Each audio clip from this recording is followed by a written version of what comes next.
বন্ধুরা দেখুন, আজকে ফুলকপি দিয়ে আলু দিয়ে ট্যাংরা মাছের ঝোল দেখাবো, একজন জ্যান্ত ট্যাংরা। এখানে একটা ফুলকপি কাটা আছে, 3টে আলু ঠিক ঝোলের মতন করে কাটা আছে। এখানে 300 গ্রাম ট্যাংরা মাছ আছে। আমি ফোড়নে দেবো, 5 ফোড়ন দেবো ফোড়নটার জন্য। এখানে আছে নুন পরিমাণ মতন দেবো, জিরে গুঁড়ো, হলুদ গুঁড়ো, লঙ্কা গুঁড়ো দিয়ে করবো, আর লাস্টে গোটা লঙ্কা দেবো। এখানে কড়াই সর্ষের তেল বসিয়েছি, আমি এখানে মাছ ভাজাগুলো দিয়ে দিচ্ছি।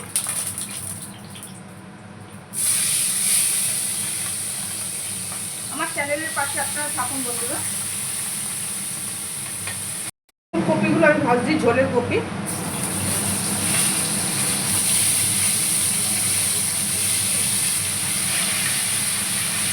দিয়েছি এখানে কপি ভাজাটা ভেজে তুলে দিয়েছি বন্ধুরা। এখানে 5 ফোড়ন দিচ্ছি। ফোড়নে যেহেতু মাছের ঝোল বলে আপনারা রাঁধুনিও দিতে পারেন, কিন্তু আমি 5 ফোড়ন দিয়ে দেখাচ্ছি। 5 ফোড়নে বেশি স্মেলটা হয় ভালো, বা টেস্টটা হয় বলে।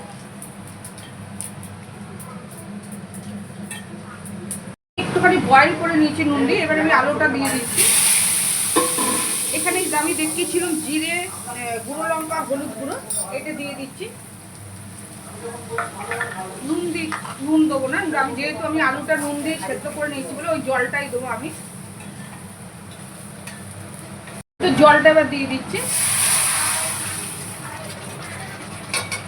কপিগুলো দিয়ে দিলাম, যেহেতু কপিগুলো সেদ্ধ হওয়ার ব্যাপার আছে বলে কপিগুলো দিলাম।